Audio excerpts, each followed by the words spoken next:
Hello, my friend. Welcome back to What's Up in Makeup. This week, we have a very unique episode of What's Up in Makeup. We're gonna do two lies and a truth. We have two top news stories that were pretty big in the media that are based on lies. They're based on misinformation that we can look and be like, dude, this is not reported accurately, correctly, or in a way that is consumer friendly. But then there's a story that we really need to know because it is based in truth and something that consumers need to be aware of. So that's where we're starting in top news. Then we're gonna get into all of the product launches this week, including skincare-based primer. We're gonna talk about what to look for in figuring out whether it actually has skincare or not. So if that sounds interesting to you, hang tight. We're getting into it right now.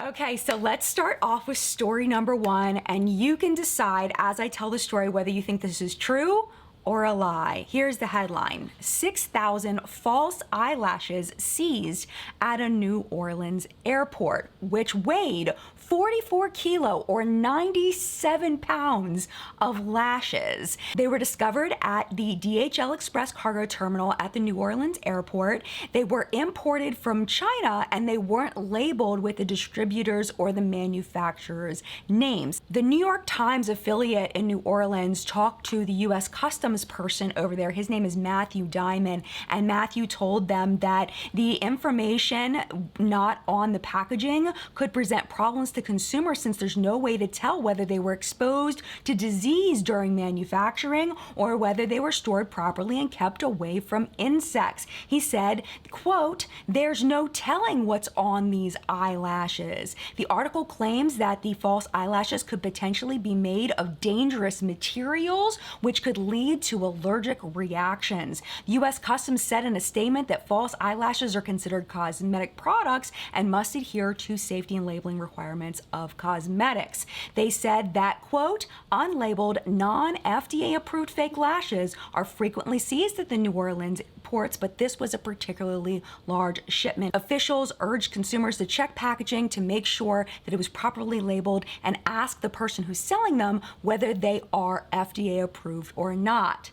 So is this based in truth or based in lies? What do you think?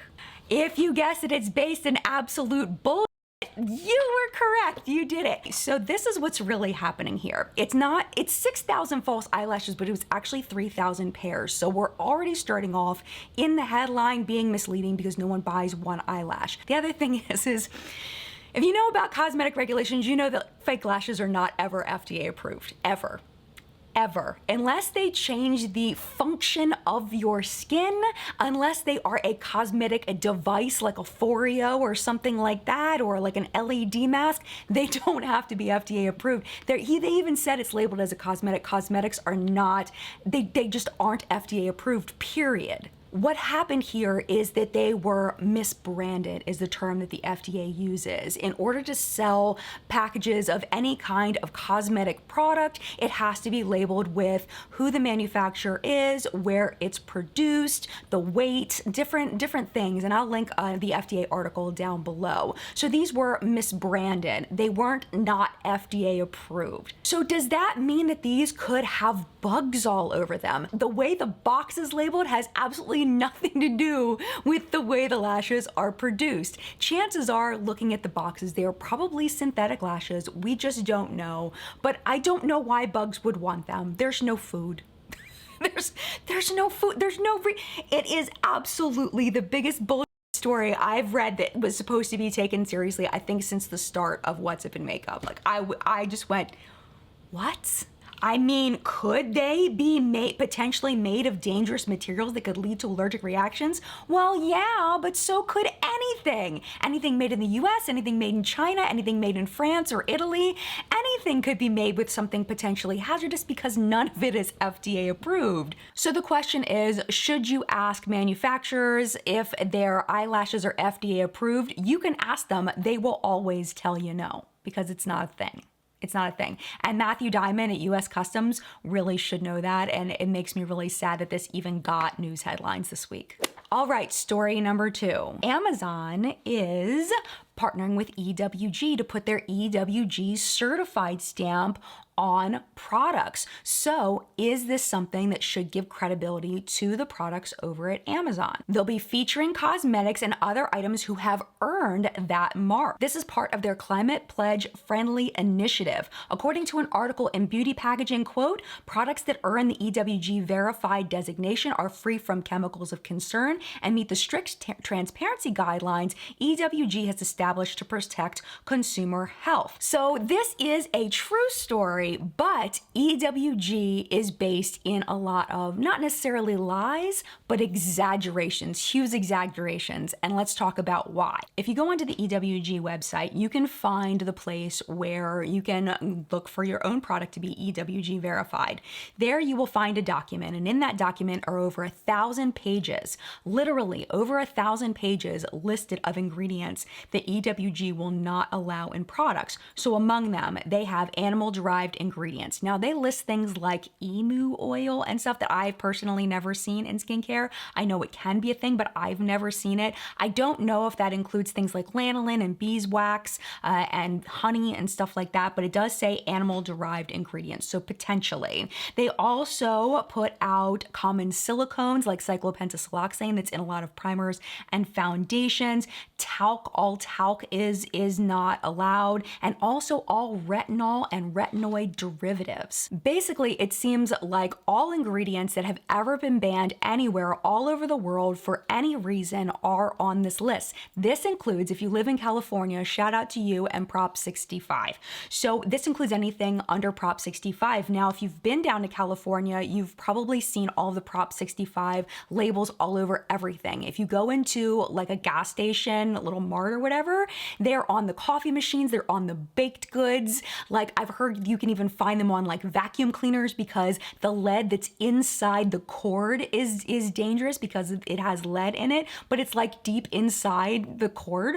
Prop 65 defines no significant risk as exposure that will cause no more than one extra case of cancer in 100,000 people over a 70-year lifetime. If you go down there, it's pretty much labeled on everything. So anything labeled by Prop 65 could be rejected by EWG. This is where it gets to the exaggeration. So when we talk about retinol, the reason why they have retinol on there is because it can cause sun sensitivity. If you've been watching skincare YouTube, you know this. When you're using a retinol, you need to be using a sunscreen 100%, absolutely, because it makes your skin more sensitive. But with EWG, they ban it because of that. So when it comes down to it, yeah, you can get something the EWG certified, but that doesn't necessarily mean it's going to be effective, that it's going to be good for you. It just means that they have excluded all of these things that they may not even have to exclude. And it's up to the individual consumer to decide whether that's right for them or not. I think that it's complete bullshit. I think it's overblown. I think they're fear mongers. I feel like it is something to get consumers scared. Also, EWG does make money by having products tested to have this label. It costs you a $250 filing fee. So the more companies that want to get that EWG verification, they're going to be making money off of it. I'm not sure if this still exists, but at one point they had a subscription box where that would be a moneymaker for companies. I mean, it's just murky and muddy, and I don't trust it. I don't care if it has an EWG verified thing. Actually, it's probably gonna make me side-eye it and probably not wanna buy it, honestly. All right, let's just say up front, this is the one that we need to absolutely 100% take seriously. Johnson & Johnson recalled a bunch of sunscreens this week. Back in May, we talked about there was a contaminant found in some sunscreens called benzene, but we didn't know which sunscreens it was in. Benzene has been known over long periods of time to cause cancer. I will link Dr. Dre's video on that down below in case you want to know more. Johnson & Johnson has identified some of their sunscreens. The affected products are all packaged in aerosol cans. There's one Aveeno product called Protect and Refresh Aerosol Sunscreen, and then 4 Neutrogena sunscreens, the Beach Defense Aerosol Sunscreen, the Cool Dry Sport Aerosol Sunscreen, the Invisible Daily Defense Aerosol Sunscreen, and the Ultra Sheer Aerosol Sunscreen. So they say that the recall includes all can sizes, all SPFs, and these products were distributed nationwide. I'll put on the screen now the phone number you can call if you did purchase this. I'll also put it in the video description in case you don't feel like writing it down right now. And they say that they will give you your money back. So if you find that you have some of this in your house, definitely get your money back. Stop using it because this one is actually serious. All right, let's get into the exciting product launches for this week. Let's start with indie companies. Moira Cosmetics, they've released a bunch of new single shadows. They are called the Lucent Cream Shadows. They're $7 each, absolutely beautiful shades. They also released a bunch of eyeshadow palettes, 4 new palettes called the Our New Day book series. The names are so cute. You Had Me at Makeup, You're Blooming Like the Perfect Flower, Believe and Create Your Own Destiny, and The Stars Shine as Bright as You. $17 per palette, or you can get all 4 for $54. And I just think, you know, anytime you can read something positive, I feel like it kind of leaks into your psyche. So I just love, you know, any kind of positive affirmation anywhere. I love the names. It makes me so happy. Speaking of happy, Unique Beauty has a new fashion collection that came out called the Africa Collection. Absolutely beautiful. The eyeshadow palettes are about $21 each, and there's also lip products and blushes for about $11 each. I've never tried anything from Unique Beauty, so let me know if you have. Make sure you know that this is not Unique, the MLM. This is Unique with an E, so it's very different. I'll put it on the screen so you know. Not Unique, the MLM. Totally different company. Kathleen Lights Lacquer released the Always Buy You collection, and this made me think, it's like, you know, there used to be a time where you can only get like nude and pink and red nail polishes, and now we have these beautiful shades of green that are just incredibly gorgeous. The shades are called Catching Fireflies, Frog Prince, and Fiona, and I love them so very much. We only have one collab this week. Can you believe it? Sigma and Beauty Bird, available on July 20th. The Eye and Cheek palette, as well as 3 different brush sets. I couldn't find a price point on these yet. I would imagine they will be pretty pricey because it is Sigma price points, but it looks very nice, and I wish her all the best. Should we talk about ColourPop? ColourPop Powerpuff Girls. I feel like everybody, like, it's been everywhere. It's out. I don't know. I'm just not attached to Powerpuff Girls. Are you attached to Powerpuff Girls? Is that a selling point for you? I guess I was just a little old when they came out, so it just doesn't resonate with me personally, but it's a huge line. It's freaking 18 products. There's one 12 shade eyeshadow palette set around the colors of the Powerpuff Girls, the pink, the blue, and the green. There's 2 lip masks, 2 powder blushes, 3 eyeliners. They even have a bath bar, 6 hair clips, and 3 roller lip glosses.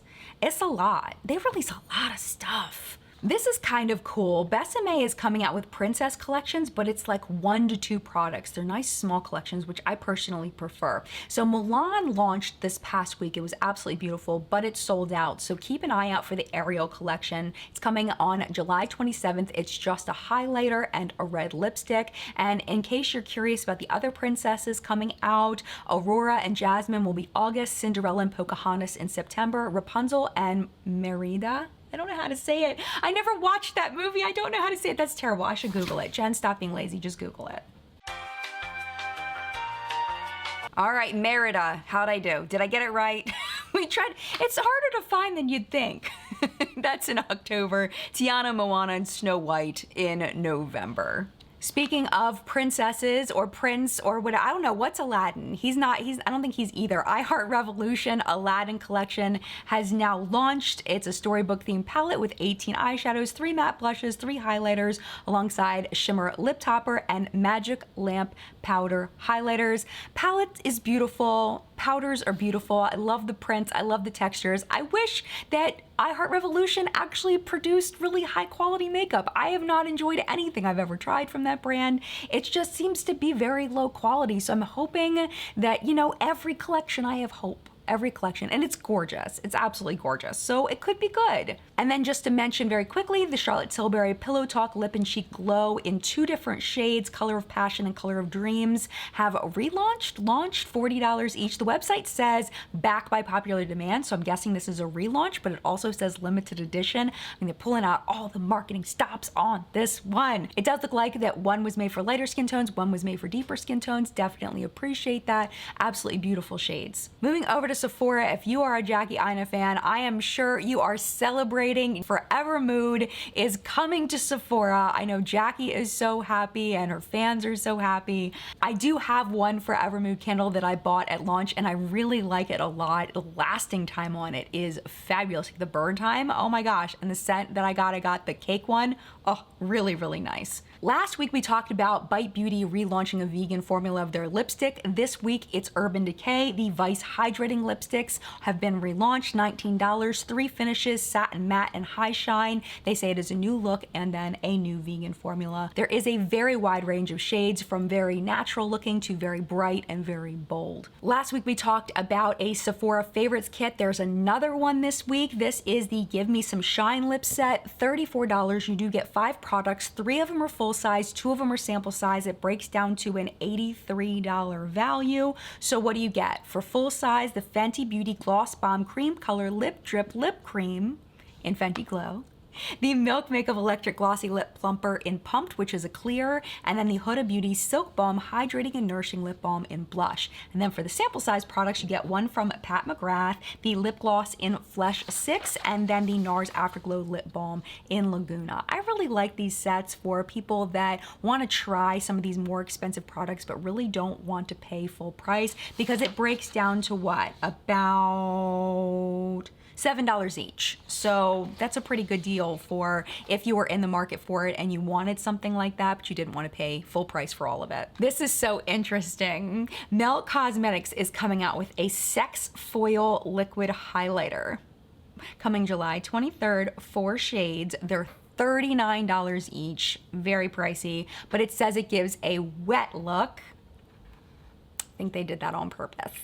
Violet Voss has the fun size palette in Wild Dahlia that's new. It's $18. Those fun size palettes are really nice. Violet Voss I don't think gets enough love. They have really nice eyeshadows. It is a typical color story, but it is really pretty. Patrick Ta came out with the Major Brow Lamination Gel, $26. The brush looks really cool on this. Not surprised he's coming out with something like this. It's very Patrick Ta. But what I'm wondering about these products is, are they just crunchy brow gels? Is that what these are? I've never tried one. I'm not really into the brow lamination thing, but is that what it is? It's just crunchy brow gel? This is so interesting. First Aid Beauty is dipping their toes in Haircare. They came out with an anti-dandruff scalp serum for $32 and an anti-dandruff shampoo for $30. As of filming, it's available on Ulta's website, but it's still listed as coming soon on Sephora's website if you were interested. I personally really like First Aid Beauty skincare, so I'm curious to see how they do with Haircare.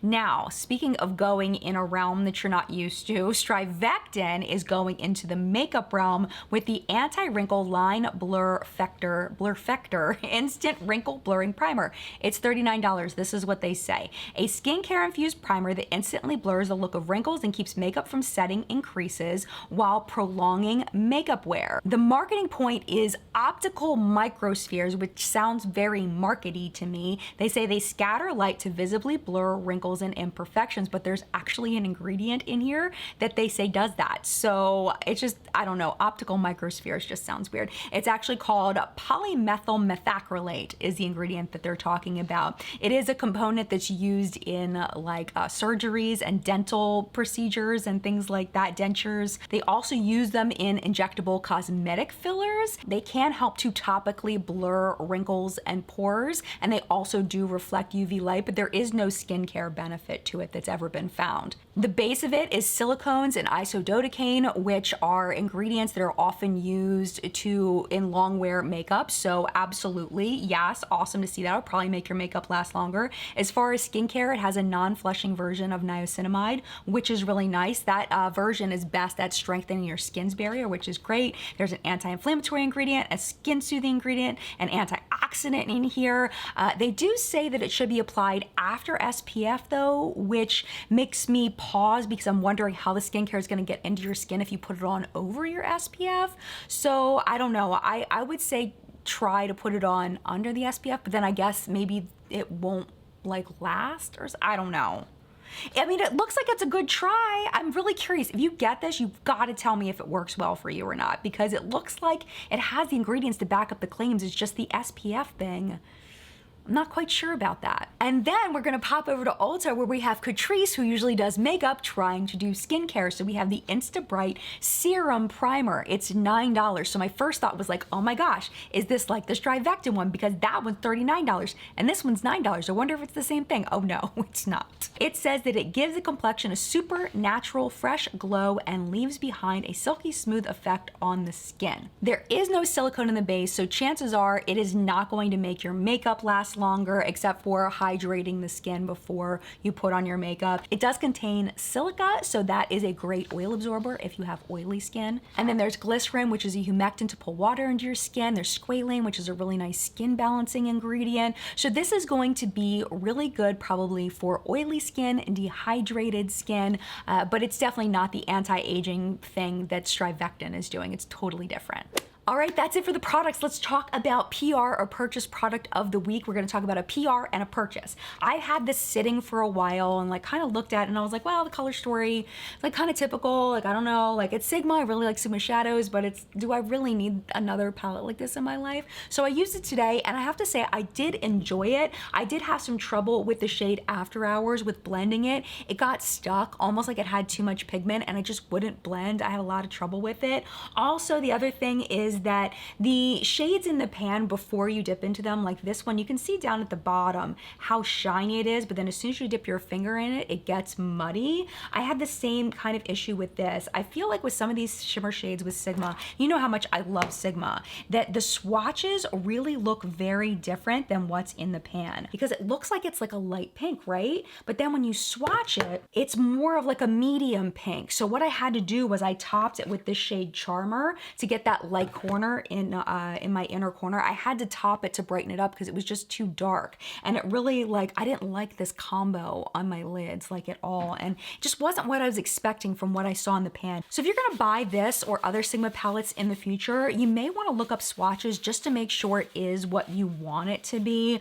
It's not with all Sigma palettes, but I just happened to notice it with these couple of shades here. This is my first time using it. I'm gonna be using it more, but so far it's just okay for me.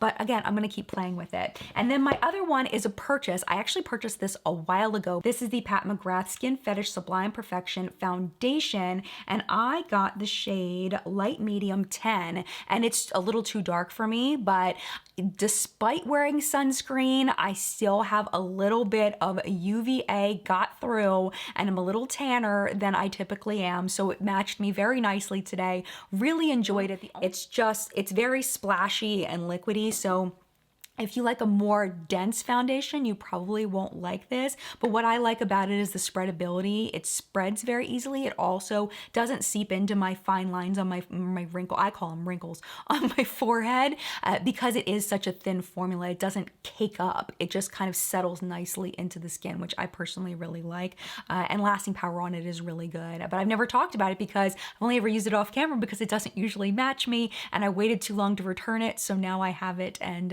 yeah, I'm happy to use it. I really like it. I just wish I'd bought the right shade. Just a couple of sales this week. Last week was a big week for sales. So this week we're gonna be talking about Just House Labs 30% off site-wide. And then coming very soon, the Sydney Grace Christmas in July sale. I know that's a big deal for Sydney Grace fans. Huge fan of Sydney Grace. It's coming July 26th to August 2nd, but the sale is very complicated. Every day is something different. So you really have to go over and read all of the things and kind of make like a game plan if you're gonna buy stuff from them during the Christmas in July sale. It's a great time to get great deals, but at the same time, it's very complicated. So I'm not gonna read all here. I will link down below where you can read all about it. And then finally, our artist shout out of the week. We're gonna be talking about Santa from Latvia. Oh my gosh. Oh, I can't even. All right, let's talk about this look. It's called Fire. Of course, I absolutely love the detail in both the firefighter and the fire, but what really stands out to me is how the water from the hose seems to be creating smoke that's sending the smoke up. Like, how cool is that? I don't know. I love that. I'm sure there was some kind of photo reference, but it's just really really, really cool. The airplane look, oh my gosh. Okay, so what got me on this is her ability to use shadow and light to really make it look like the plane is just flying off of her face. Like how high it looks like it's flying is so freaking cool. I also love the shadow look that she did and the lips that she paired with it. Just absolutely beautiful. And then finally, this one I wanted to show something just a little bit different. This one's called Earth. Again, the use of the shadow and light, absolutely incredible. It almost looks like mountains, which I think is really neat. Like you can interpret it as like a cracked forehead or as mountains, which I think is equally as cool. I don't know, it's just really neat. And she has so many looks like this and so many more different styles of special effects on her Instagram. So I will link that down below. Highly recommend you check it out. It is like going to a museum. It's very cool. And that, my friend, was what's up in makeup this week. I hope you enjoyed the show. Thank you so, so much for watching. Definitely leave a comment down below on whether you were spotting the truths and the lies, whether you read the articles and it ding-dinged before you even watched the show. I bet some of you did. Chat today is gonna be at 10 a.m. Eastern time. Hopefully you can join us, but if you can, it's no problem at all. You can always catch it on the replay by clicking on my videos and then clicking on the video titled Live Chat. And of course, I cannot leave before I thank our fabulous What's Up in Makeup Facebook hunters. Their names are scrolling below me. Thank you so much for all of your submissions this week. I really appreciate it so much. They take time out of their week to bring stuff over to the group, and they're just lovely, lovely people. It's such a lovely group of just really nice people. So thank you so much for being over there if you're in the Hunters group and for contributing. I appreciate you so much. And thank you so much for watching What's Up in Makeup. If you are new here, leave me a little heart emoji so I can say hi. But if you would like to watch another video right now, YouTube should be recommending a couple of them for you right over here, including last week's What's Up in Makeup if you missed it. And if you do have to go though, I get that too. It is no problem at all. Thank you for hanging out as long as you did, and mad love to you. And I will see you in a video very, very soon.